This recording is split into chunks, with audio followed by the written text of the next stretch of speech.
It's Class B tournament time, and tomorrow night is the championship game of the Class B girls basketball tournament. And my in-laws are going to come over, so it'll be my in-laws, my wife, me, my two boys, and their girlfriends. And we're going to make ribs. They're not going to be smoked, they're going to be oven ribs.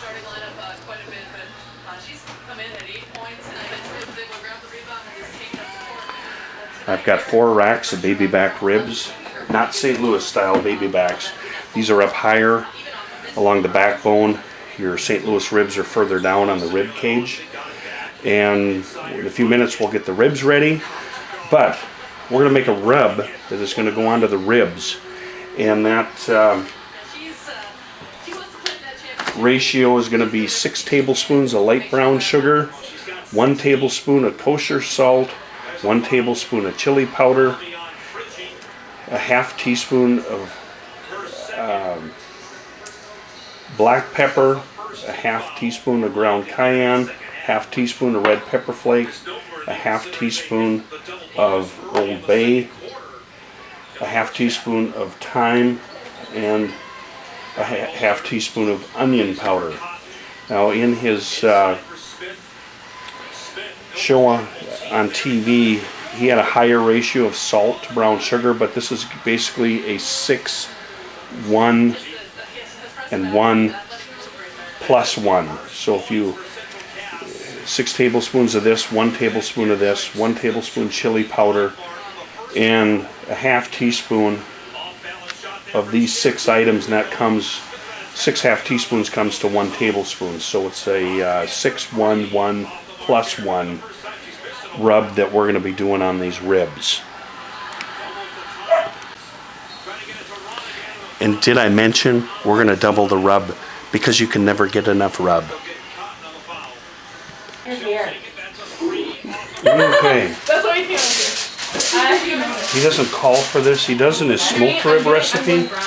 He doesn't call for it in this recipe, but I've been doing it. I take this inner membrane off. Again, it's optional whether or not you want to do that. One word of caution about removing that membrane from the inside. I have help today. One time I got in a hurry and I used a sharp boning knife and I ended up slicing myself right here, and I ended up with stitches, so I used a spoon to take that inner membrane off. One of these racks of ribs we're going to make plain. We got our rub ready to go. So go ahead and sprinkle that on. One recipe in his recipe is for 2 ribs, so I'm actually going to rub 3 ribs, so that's why I doubled the rub. Go ahead and put that on and pat that in.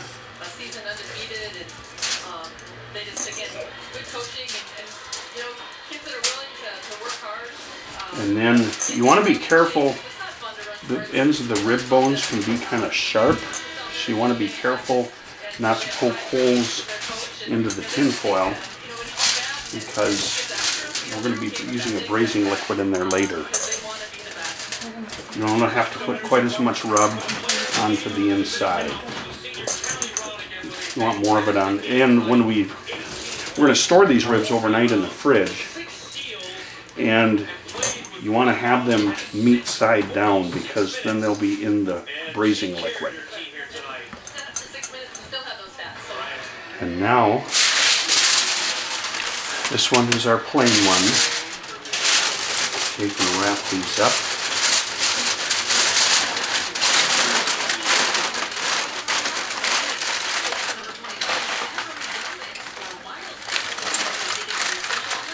And if our work is precise, there are no holes in here. We don't want any holes in the tin foil because we're going to be using a braising liquid tomorrow. Put these onto cookie sheets, half sheet pans, and stash those in the refrigerator overnight. We'll see you in the morning. Now what's going to happen with this, with the salt and the sugar in here, it's going to start drawing moisture out of the rib and kind of commingling the flavors. in and out of the rib. You know, the salt will actually act like kind of a brine along with the sugar and create some very awesome flavors. It's now day 2 of making Alton Brown's Who Loves You Baby Back Ribs. This recipe comes from the First Good Eats cookbook. The ribs have been in the fridge overnight, and now we are going to make a braising liquid. And from the cookbook it calls for 1 cup of white wine. I am using Beringer Sauvignon Blanc. And so 1 cup of white wine, 2 tablespoons white wine vinegar, 2 tablespoons W sauce, Worcestershire, whatever you want to call it, I call it W sauce, 1 tablespoon of honey, and 2 cloves of garlic. Now I like garlic, so I actually increased the garlic to about 4 cloves of garlic. So,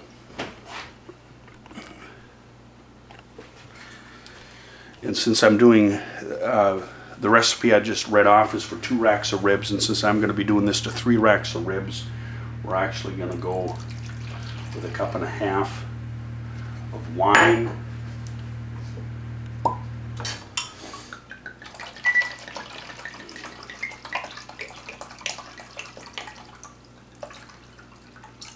and in the meantime, preheat your oven to 250 degrees. We're going to cook these low and slow. Let's see, the white wine vinegar, going for 2 tablespoons, so we're going to do 3.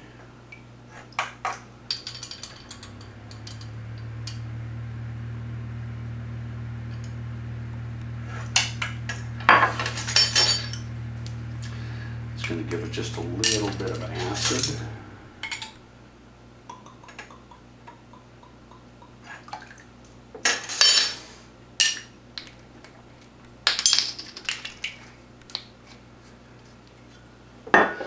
And 2 tablespoons of W sauce, but I'm going to go with 3 since we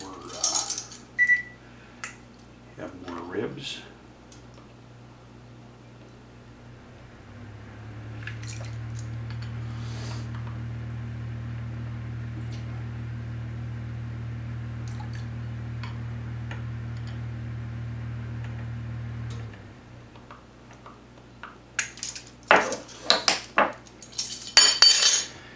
And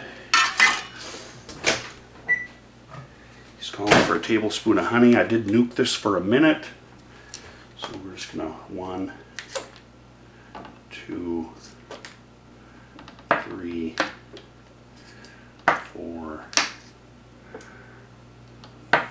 5, 6. Each squirt is roughly a teaspoon. And that is hot. Set that right there. And all of the garlic.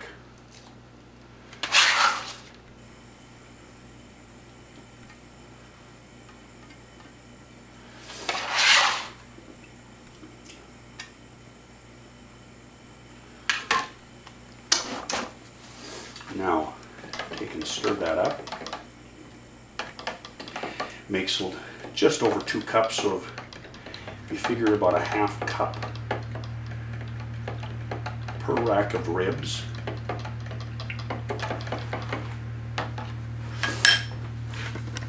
Pull this over here.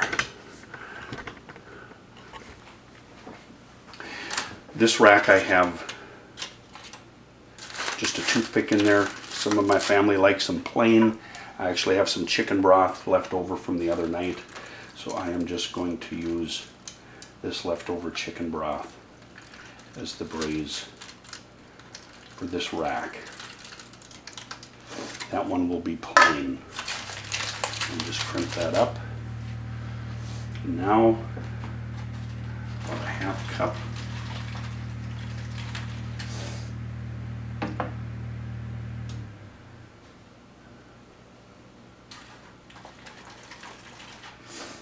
Okay. Or 2 cups divided by 3. Well, we'll go about 1 1/4 cups per rack here.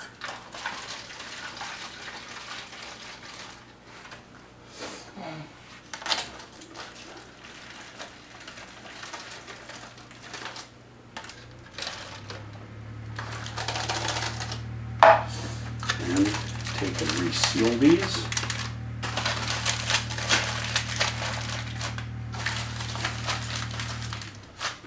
And then to distribute everything, just kind of tip up on your pans a little bit. Now we didn't poke any holes that I can see.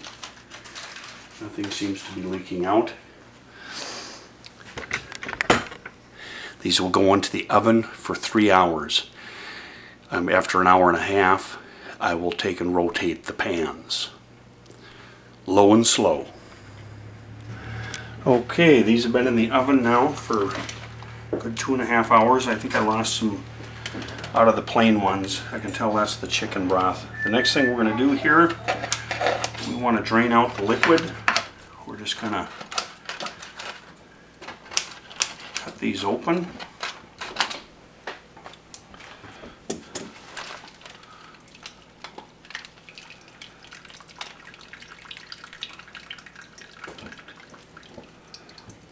Now, since that one leaked, I'm going to actually transfer this to another dish.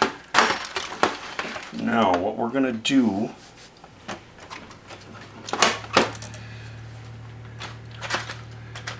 you can see, we're going to open these up. Right now, they're meat side down.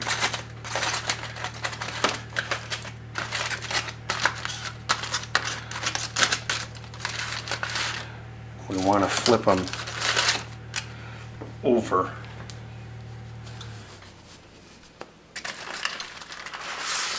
So they are meat side up.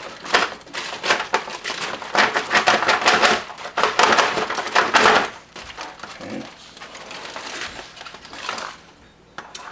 There's one. This is the plain one. I want the juice out of that.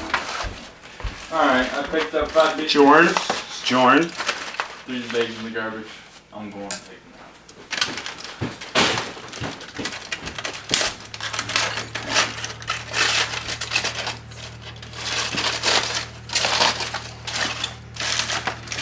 Tell this is the plain one just by the color of it. I guess that one was meat side up.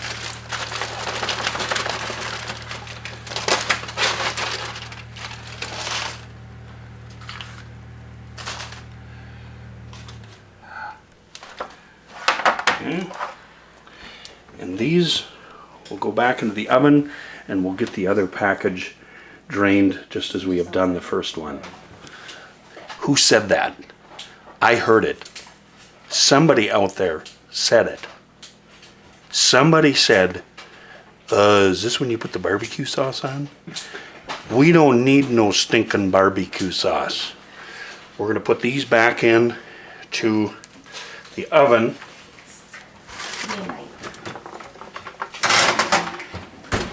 And all of this beautiful liquid we drained off, this is going to make a fantastic sauce. Now, 2 things. We're going to use a gravy separator to strain off the fat. I have trashed more gravy separators than I care to tell you. So we're going to do 2 things. First, we're going to cool this down a little bit. And secondly, we're going to fill this with hot water to temper it. And once this is cooled down and that's warmed up, we will start our sauce. After about 5 minutes of sitting, see all the fat has gone to the top, and when we pour it, we will make sure we don't allow this fat to get into the pan. And we will then start reducing this sauce. Now, if you read the comments on this recipe, what confounds cooks the most is the reducing of this sauce. Right now, it's very, very liquidy. Would you get out of there? We have to boil enough water out of this pan, and what'll happen is it will thicken. You almost have to think candy making. Remember, we had a lot of brown sugar and there's honey, so you almost have to think candy making. And when this gets reduced to the point where it starts to coat the back of a spoon, it's still very liquidy, but once it cools, it will thicken, and that's what we're after. I even had troubles putting this little sauce together. So I'll turn the camera on again once we get to that point that it coats the back of a spoon. We have now reached the point the bubbles are stacking up on top of each other, and if you take a spoon, Yeah, I'm it's starting to coat the spoon. So this is the point we want to take this off the heat, I can hit the size of. and as it cools, it will thicken. Start early, but As you can see now, this sauce has cooled such a big and it is thickened. in there. Sunshine. And what we're going to do next is baste this onto the ribs on the top I look like a big and like. then broil them. And then we'll also have a little bit of extra sauce if anybody wants to add sauce to their ribs. But this is nice and reduced, nice and thickened, again with the sugar and the honey in there. You almost have to think candy making. As it cools, it will thicken. Okay, now our sauce, as you can tell, is thickening up even more. What we're going to do now is take this wonderful sauce Let the dog live his life. and we're going He doesn't to tell you to shut up. spread this on. Baby, you Kenny. Huh? I'm recording, people. What?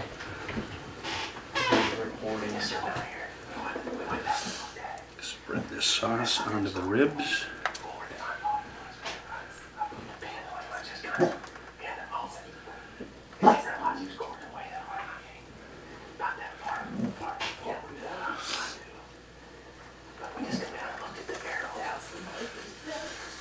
Did you dump the boogers in yet?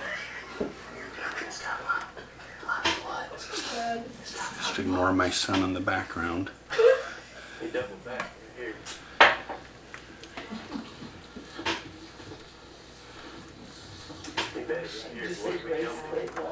No.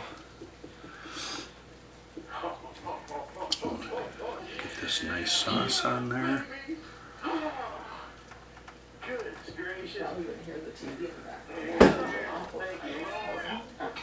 Thank you, Lord. Oh my goodness, I didn't know if we were going to find that deer or not.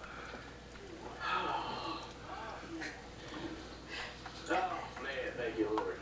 And now Goodness gracious. Lord, I didn't know if we were going to find it. Hey, thank you. we are going to broil these. They're ready yet. Thank you, brother. Riding his bike up. After a few minutes under the broiler, they are ready to be cut and eaten. Yum. For a non-grilled and non-smoked rib, these look pretty good. And they taste even better. Oh, yeah. Yeah, you better keep that cat away. Just don't serve these in the living room if you have long I don't think curtains. he's listening to Because you. people will wipe their fingers on it. These are good.